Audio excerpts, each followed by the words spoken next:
stop for just a second. Before you scroll, I need to ask you something that could completely flip your understanding of success, safety, and power. Do you honestly believe that being a good person keeps you protected? Have you convinced yourself that kindness builds a shield around you? That generosity earns you loyalty? That honesty naturally commands respect? If any of that sounds familiar, you're about to learn about one of the most dangerous illusions modern society has programmed into you. The single greatest error most people commit is assuming that moral goodness equals personal security. But here is the raw, uncomfortable reality. Goodness, when wielded without awareness, acts less like a shield and more like a flame left unattended. It consumes, it weakens, it burns down the very structures you've worked to build. Your career, your relationships, your peace of mind, everything becomes fuel. Niccolo Machiavelli witnessed this brutal pattern centuries ago. He observed compassionate leaders being devoured. He saw merciful rulers crushed. He watched generous souls get betrayed by those they lifted up. And he recorded every painful lesson in his work, The Prince. Today, I'm going to hand you those hidden truths. The real price of blind goodness that almost no one talks about openly. In the next few minutes, you're going to discover exactly why your natural kindness may actually be making you an easier target, why people don't truly respect your niceness, they exploit it, and most critically, how to transform that same goodness from your biggest vulnerability into your sharpest strategic asset. But first, let me clarify something important. I'm not advising cruelty. I'm not telling you to harm others. What I'm showing you is how to be good with intelligence instead of reflex. Because the honest truth is, in an environment filled with predators, acting like prey will get you consumed every single time. Kindness without strategy is just an invitation. Before we go deeper, drop this phrase in the comments. I choose awareness over automatic niceness. From now on, you won't give your goodness away carelessly. You'll deploy it deliberately. Let's begin with the first painful revelation. Number 1, goodness as a signal of vulnerability. Think about the most consistently nice person you personally know. Now be honest with yourself. Are they genuinely admired, or are they simply the first person everyone calls when they need something done for free? Here's the mechanical truth. When you're always kind, people unconsciously categorize you as predictable. They learn that you won't push back. They understand that you won't decline. They realize they can lean on you or step on you because you've trained them to expect zero resistance. You become the office solution, not the office leader. The friend who always covers the bill. The relative who never says no to another favor, even when it physically drains you. Let me tell you about someone I observed. He was technically the most helpful manager in his company, always covered for late teammates, always absorbed extra work, always prioritized everyone else's comfort. And when promotion time came, they passed him over for someone far less helpful. Why? Because likable doesn't look like leadership. Helpful doesn't look like authority. Nice people in most professional environments look like servants, not commanders. Your goodness without boundaries doesn't attract respect. It attracts exploitation. Consider this. When someone is perpetually available, their availability becomes invisible. When someone never draws a line, people will keep crossing further. When someone never shows their teeth, others assume no teeth exist. Machiavelli wrote something that fits here perfectly. He said a ruler must be both a lion to frighten wolves and a fox to recognize traps. You've been trying to navigate a world of wolves dressed as a sheep, and that's precisely why you keep getting bruised. Drop this in the comments. I protect my presence. Number 2, the generosity paradox. This next point might genuinely surprise you. The more you hand out to people, the less they actually value what you give. I realize that sounds completely backwards, but stay with me. Generosity gets you short-term applause. People clap. They compliment. They tell everyone how wonderful you are. That feeling is addictive, isn't it? But over weeks and months, something quietly twists. Your consistent giving breeds dependency, then entitlement, and finally resentment from the very people you've helped. Let me explain the mechanism. The The first time you assist someone, they feel genuinely grateful. The second time, thankful. But by the 10th time, your help has become their normal expectation. Your extraordinary kindness has been downgraded to routine. And if you ever stop, they don't remember the 9 times you said yes. They remember the 1 time you said no. Suddenly, you're labeled selfish. You're cast as the difficult one. Think about a parent who gives their child everything they ask for. The first few gifts produce excitement, but soon those gifts become expected. The new phone isn't special, it's just what mom and dad provide. And if the parent ever refuses a request, the child doesn't recall the dozens of previous gifts. They feel angry and call the parent unfair. The exact same pattern happens in adult friendships. You always pick up the dinner check. You always drive. You always help people move apartments. Initially, they appreciate it. Eventually, they stop saying thank you entirely. They simply assume you'll handle it. And the moment you need them to reciprocate, they're suddenly too busy. This is the trap. You give so consistently that giving becomes your identity. And the instant you need to receive or even just pause, you become the antagonist in their personal story. Overgiving creates addicts, not allies. Your constant generosity doesn't earn loyalty. It creates psychological addiction. And like any addiction, when the supply is threatened, the addict turns hostile. Human beings suffer from something called hedonic adaptation. We normalize good treatment rapidly. What felt special becomes ordinary. What felt generous becomes expected. So your repeated acts of kindness lose their emotional impact over time. They fade into the background. But a single refusal? That stands out like red paint on white walls. That's what people remember. That's what they discuss. That's what they resent. At work, if you always stay late, staying late becomes your baseline. Nobody celebrates it, but leave exactly on time once, and suddenly you're not committed. In relationships, if you always compromise, your compromise becomes the standard. But hold one boundary firmly, and you're suddenly being difficult. Machiavelli understood this deeply. He advised that benefits should be handed out gradually so each one still tastes good. Scarcity creates perceived value. Overflowing abundance destroys it. Drop this affirmation in the comments. I give with intention, not habit. Number 3, the performance of virtue. Here is an uncomfortable truth. Society rewards appearances more than reality. People don't genuinely care if you are good inside. They care if you look good on the outside. They don't judge your internal intentions. They judge your projected image. This means that to maintain influence and respect, you must learn to wear the mask of virtue while keeping your strategic center intact beneath. Look at the most successful people you know. Do you believe they reached the top by being genuinely warm to absolutely everyone? Almost certainly not. They reached the top by being intelligent about when, how, and toward whom they display their goodness. They smile publicly and make hard calls privately. They show mercy when it strategically benefits them, and demonstrate strength when the situation demands it. They understand a core principle. The appearance of virtue is often more socially powerful than virtue itself. This isn't about being fake. It's about being deliberate. Consider a surgeon. A surgeon might need to cut into your body to save your life. Is the surgeon being cruel? No. The surgeon is doing what's necessary, even if it causes temporary pain and bleeding. Real leaders understand that sometimes being genuinely good requires looking temporarily bad in the moment. Sometimes helping someone long-term means saying no to them right now. Sometimes protecting your team means making unpopular decisions that people will criticize. The mask of virtue isn't about deception. It's about timing. Knowing exactly when to reveal your soft side and when to display your steel. Most people get this entirely reversed. They show their weakness to their enemies and their strength to their friends.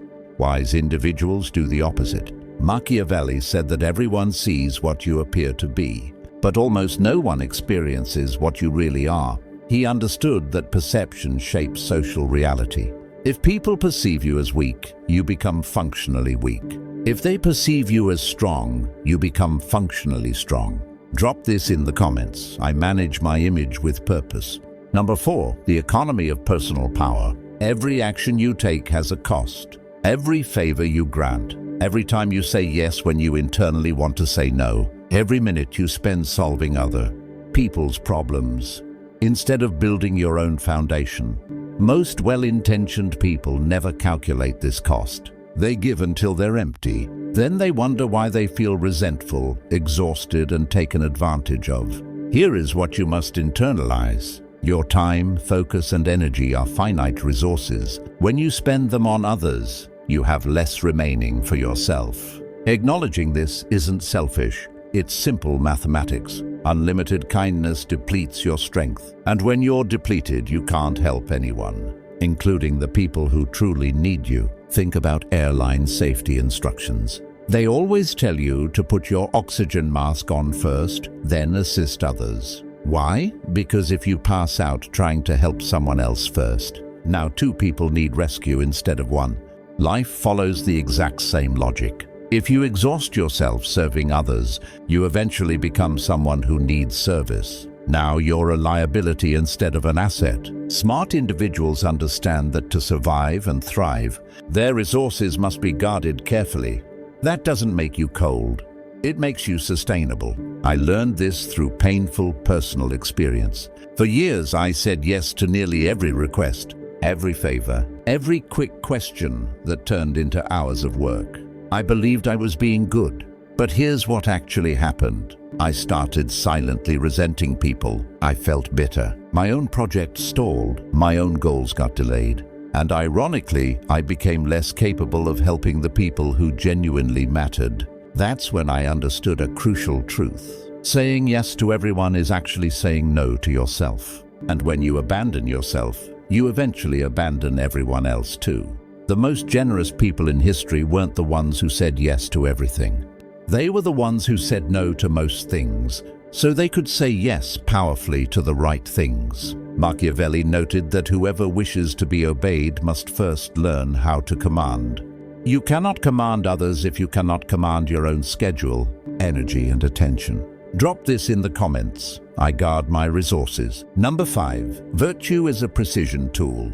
I'm not telling you to become heartless. I'm not saying mercy, honesty, and generosity should be discarded. What I'm saying is this: these qualities must be used like tools, precisely at the right moment, for maximum effect. A sword sitting on a wall doesn't protect anyone, but a sword in the hands of a trained fighter at the exact right instant can save an entire kingdom. Your goodness should work the same way. When you help someone, make it intentional. When you show mercy, make it strategic. When you're generous, ensure it produces the outcome you actually want. Here's a practical example. Instead of helping everyone a little bit, help the right people a lot. Instead of being mild to everyone, be exceptionally kind to those who truly matter. Instead of agreeing to everything, say yes powerfully to opportunities that align with your deeper goals. This approach accomplishes 3 things. First, your help becomes more valuable because it's less frequent. Second, you create larger positive impacts because your focus isn't scattered. Third, people respect you more because you're selective, not desperate for approval. Think about the most respected historical leaders. Martin Luther King Jr. wasn't gentle with injustice. He confronted it forcefully. Mother Teresa didn't help everyone on the planet. She concentrated intensely on the poorest of the poor. Both were genuinely good people, but they were strategically good. They used their virtue as an instrument for change, not as a tool to be liked by everyone. How do you apply this in real daily life? Before agreeing to any request, ask yourself 3 questions. Does this align with my values and long-term goals? Can I do this without draining myself below empty? Will this person genuinely appreciate and respect my contribution? If the answer to any of these is no, you don't just refuse. You refuse kindly but firmly. And when you do say yes, you commit fully. You give your best effort. You create real measurable value. This way, your yeses carry weight. Your help is remembered. Your generosity builds loyalty instead of entitlement. Machiavelli wrote that sometimes the promise given was a necessity of the past, and the word broken is a necessity of the present. He meant that keeping your word to one person might require disappointing another. Sometimes being good to your family means being firm with co-workers. Sometimes protecting your own dreams means disappointing people who want to consume your time. Strategic virtue creates results.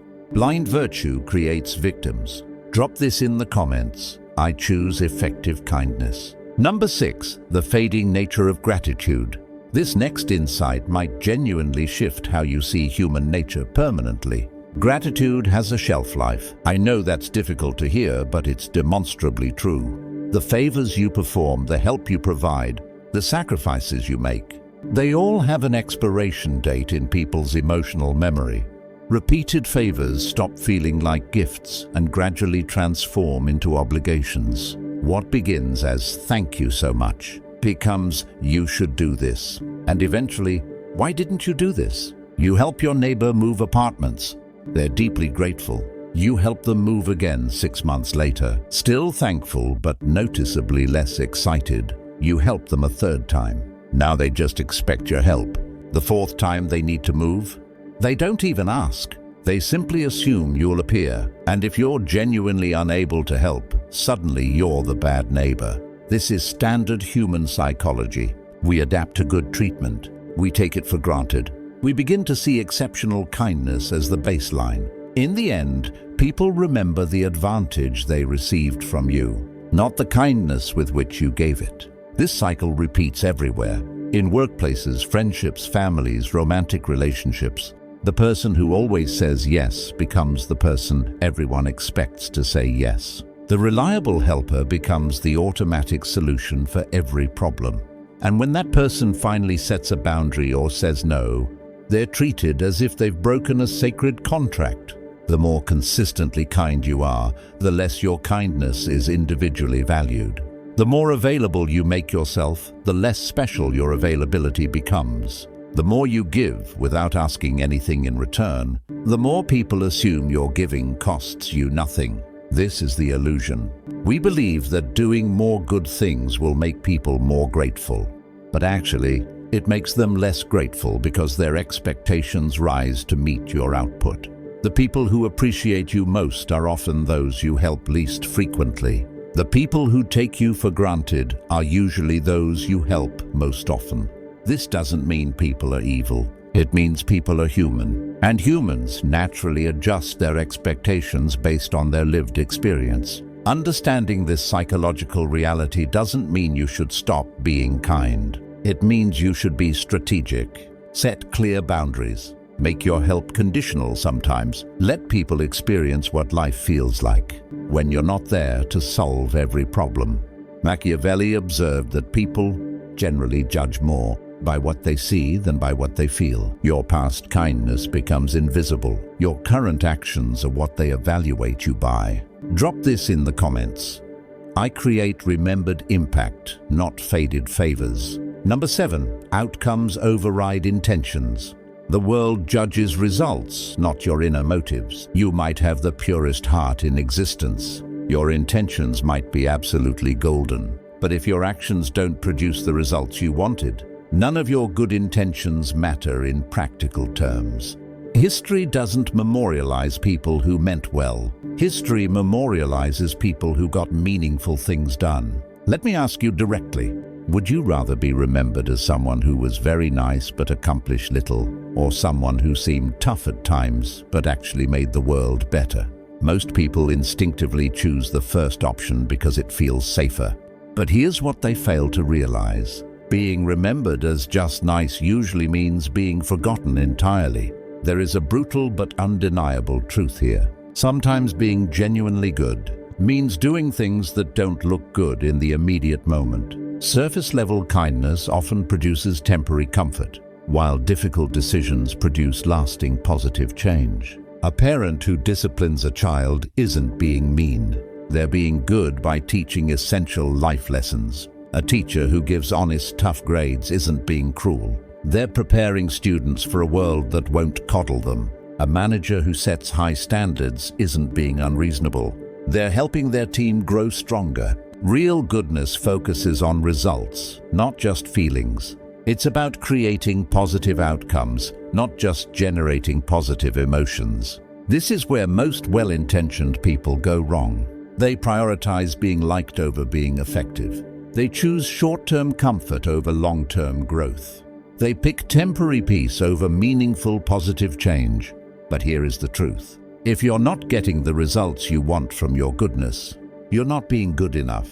You're being nice, which is different. Nice people avoid conflict. Good people resolve conflict. Nice people tell others what they want to hear.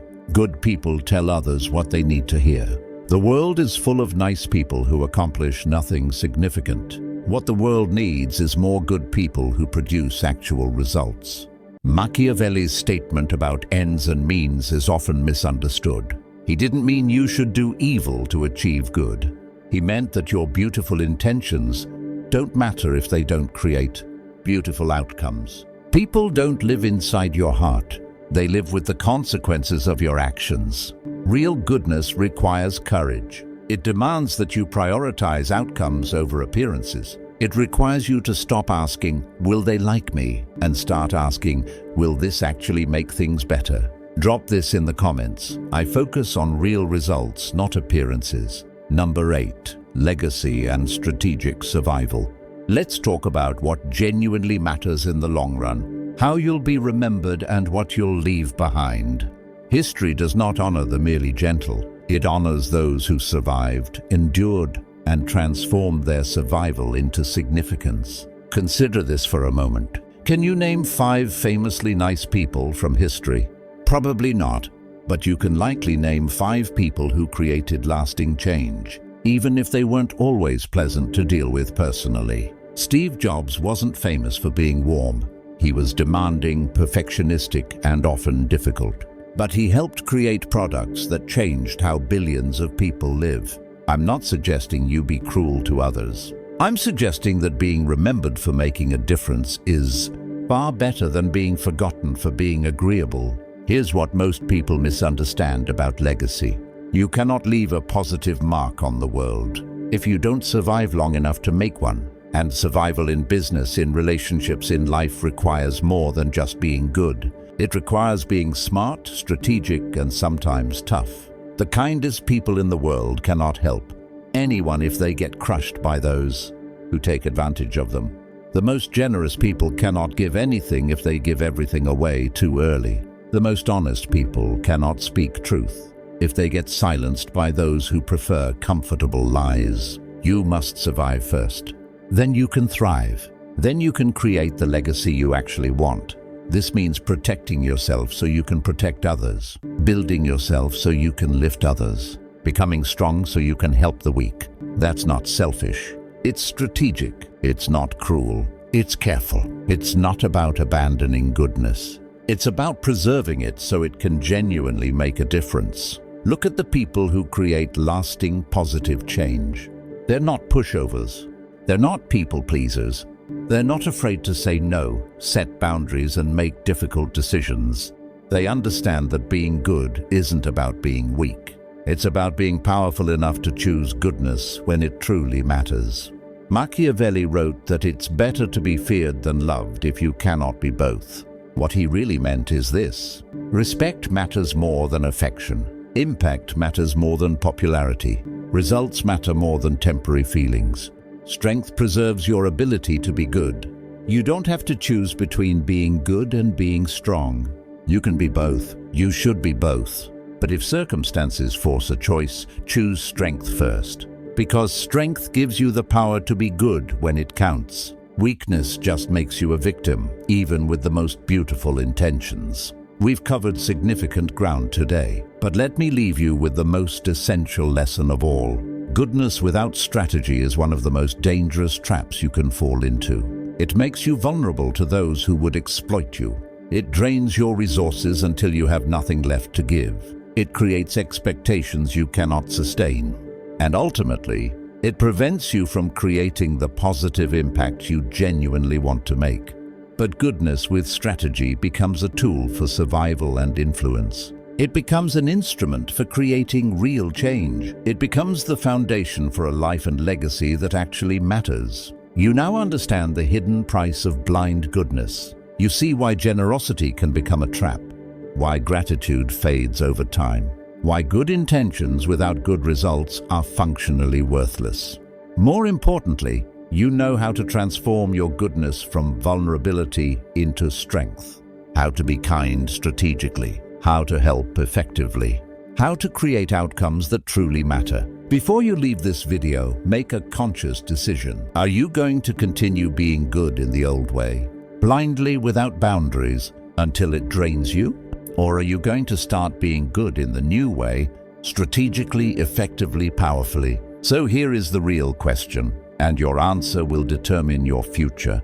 Will you let your goodness weaken you, or will you master it and turn it into genuine power? The choice is entirely yours. But now you have the knowledge to choose wisely. If this video opened your eyes to something new, hit the like button. If you want more truth that challenges comfortable illusions, subscribe to Winds of Thought and turn on the notification bell. And if you know someone who desperately needs to hear this message, share this video with them. Your goodness is not your weakness. When deployed with strategy, it becomes your greatest strength. Drop this final affirmation in the comments. I master strategic goodness. Remember, in a world filled with predators, don't be prey.